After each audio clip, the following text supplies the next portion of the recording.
On March 10th, everything was going great for the Lakers. They were over 5 games up on the second-place Clippers, their second-ranked net rating was over 7, and they seemed to have the right pieces around their big two of LeBron James and Anthony Davis.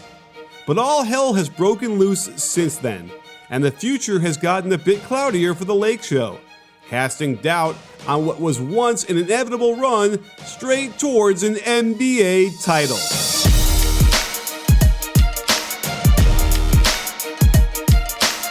Now that the details of the season restart have been released, the Lakers have to deal with a bit of a roster shakeup. Avery Bradley will not play for them, removing an important starter from their rotation. That said, his offensive output was pretty modest, but chemistry is a very delicate thing, and he fit his role quite well. If you look at this shot chart, the only area on the perimeter he shot consistently well from was the left corner. And most of these shots were in transition as LeBron would lead the break, then make the easiest of passes to AB, who would just sprint to the corner and find a wide open shot to knock down. While these shots are valuable, they're not particularly special, since the Lakers have a few other players that can do this just as well, if not better. In fact, I imagine they plug Kentavious Caldwell-Pope into this role, and they might even see an uptick in shooting. Overall, he's 3 points better in three-point field goal percentage, but it is remarkable how similar their shot charts are and the results. He'll get plenty of open shots off of both LeBron's and AD's gravity, as defenses naturally focus on the big stars and will often lose their men on the weak side.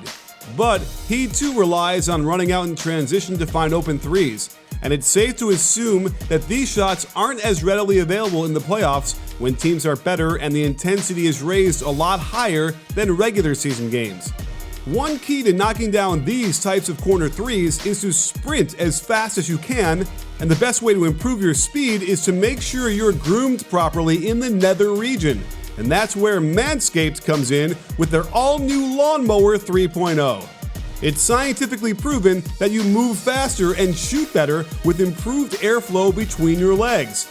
It's something about aerodynamics, but don't concern yourself with that. Just click on the link below to order Manscaped now. I'm telling you, it's a lot of fun to use, it's waterproof, has a built-in light to help you see, and it won't nick your balls. Use my code BBALL20 to get a whopping 20% off your order plus free shipping.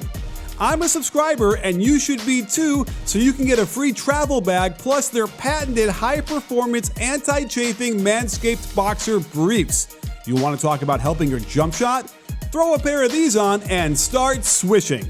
So, up your spot-up game like KCP, because you never know when that pass from LeBron is coming, and your balls had better be prepared to make plays like these, which is another difference between Bradley and Caldwell-Pope. KCP can create shots from the perimeter and get to the basket and finish. Without question, offensively, this is a step up for the Lakers. Another big difference between KCP and Bradley is how reliable Caldwell-Pope is in the clutch. Just look at the difference in shooting this season during the important moments of games.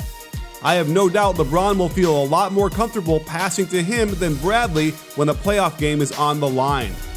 However, it's on defense that the equation changes significantly. Without question, Avery Bradley gives them a lot more than KCP does on the defensive end. He is one of the most tenacious defenders in the league and consistently makes other professional ball handlers look foolish at least once a game. There are plenty of guards the Lakers will need to shut down if they play them in the playoffs, like Damian Lillard, James Harden, Chris Paul, Jamal Murray, and Lou Williams. Without Avery Bradley, they lose that aggressive hounding all over the court that makes everyone else's job on the defensive end a little bit easier. Meanwhile, Caldwell-Pope occasionally dies on the screen, unable to put up a meaningful contest, and he's got a very solid base behind him to cover for any potential open shots he might give up. But he is also active and does display good energy getting around the court. However, they have to be careful that some of the shots that are going up with him as the primary defender will start going in more frequently as they play better and better teams deeper into the playoffs. But it's not like Caldwell-Pope is a complete turnstile.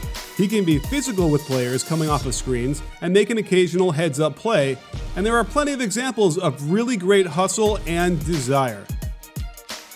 But the question is, Does KCP's value on offense offset what they lose with Bradley on defense? I'd say yeah, particularly when you still have an engaged playoff LeBron, Anthony Davis, and JaVale McGee or Dwight Howard behind him.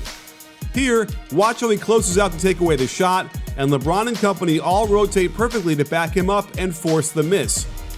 The Lakers are going to sign J.R. Smith to take Bradley's spot on the roster, and this brings a whole suitcase full of baggage. Of course, we all remember how JR could be an elite long-range bomber and shot creator alongside LeBron in Cleveland. But that said, his games are littered with boneheaded plays that indicate he's not always focused on the task at hand, culminating in a series-altering mistake in Game 1 of the 2018 Finals. So you'd better be careful if you rely on Smith too much if you intend to win a title. While no one wants to admit it, LeBron is almost at the end of his run, and it's perfectly natural and acceptable to see some slippage. So I imagine no one pushed harder for the season to return than James. After all, his opportunities for another title are limited by time, and allowing another season to go by without a finals would have been devastating. Some evidence of his slippage is in field goal percentage, where it's dipped below 50% for the first time since his return to Cleveland in 2014. He's taking the most threes of his career, but has only been able to connect on a below-average percentage. But this isn't a surprise. He's shot over 35% from back there during only 7 seasons, and the vast majority of his career has been spent struggling from behind the arc. But it's his finishing at the rim that has seen a steep decline. While it's still considered very good, it's simply not in the rarefied stratosphere that we're used to seeing from him before he got to Los Angeles. These kinds of misses used to be vicious dunks that demoralized the other team, an inevitable and violent end to a possession like a snap of the fingers from Thanos. But more and more often, we're seeing him shy away from contact, end up in awkward positions, and have the ball roll off the rim, causing many a raised eyebrow. That said, the idea that LeBron could get a 4-month rest in the middle of a season and come back basically when the playoffs start is a godsend, eliminating any potential for him to be worn out and less than his usual stellar self. He's also got arguably the best teammate he's ever played with in Anthony Davis alongside him. It's no coincidence he's leading the league in assists this year with a guy like AD finishing his passes. Plus, we might even get playoff Rondo, someone who could be a difference maker in a serious way deep into the postseason when they'll need veterans to step up and make plays. Hovering over the proceedings is a specter that anyone, could get sick from COVID-19. And who knows what that would do to the team, much less the whole league. We also know a few Lakers had contracted COVID, and it's unclear whether there will be any long-term effects after recovery, particularly when it comes to cardiovascular shape. If LeBron did get it and struggles with his wind, it could be a serious situation. The biggest obstacle to the Lakers is the Clippers, and this break has benefited them in some important ways, like Paul George getting plenty of time to heal his ailing shoulders, and Kawhi Leonard's damaged quad tendon avoiding the wear and tear of a full 82-game season. Expect them to play as well as they've ever had in the playoffs. As long as Lou Williams comes back, they're the deepest team in the league and fully prepared to give the Lakers all they can handle. And it leads me to believe that the Clippers will beat them in the conference finals. But I've also learned over the years that you can never, ever bet against a team that suits up LeBron James.